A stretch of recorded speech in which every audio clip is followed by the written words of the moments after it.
देवाची या द्वारी उभा क्षणभरी, तेनी मुक्तिचारी साधी येल्या. याची प्रचिती येणारं, मन शांत आणि चित्त प्रसन्न ठेवणारं मंदिर म्हणजे श्री गोरेराम मंदिर. 200 वर्ष इतके जुने असून श्रीमंत मुठे यांनी ते बांधलेले आहे.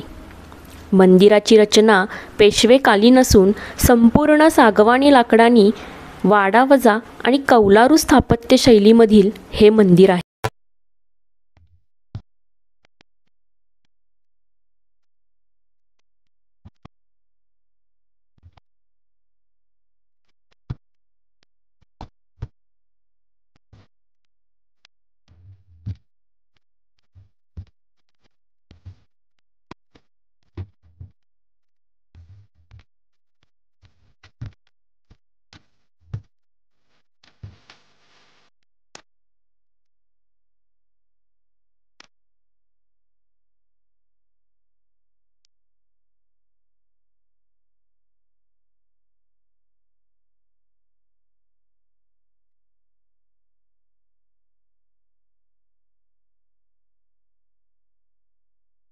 आतमध्ये गेल्या गेल्या उजव्या बाजूला श्रीरामाचे दास हनुमानजी यांची सुंदर मूर्ती नजरेस पडते.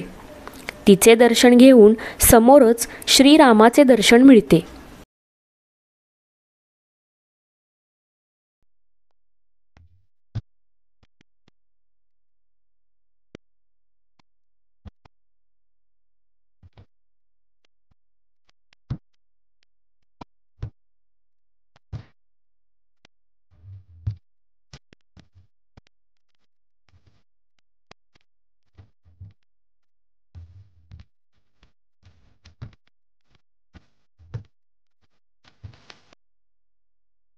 जी मूर्ती पांढऱ्या पाषाणात बनवलेली आहे आणि म्हणूनच तिला गोरेराम म्हणजेच अन्नरूपी आणि चैतन्यरूपी रामाची मूर्ती असे संबोधले गेले आहे.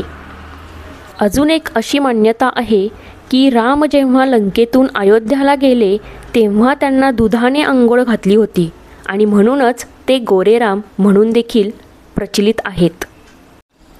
येथे श्री विष्णू मंदिर म्हणजेच सत्यनारायण भगवानाची सुंदर आणि तेजस्वी मूर्ती देखील इथे आहे आणि शेजारीच मुठे घराण्यातील 3 पूर्वजांच्या जागृत समाध्या आहेत.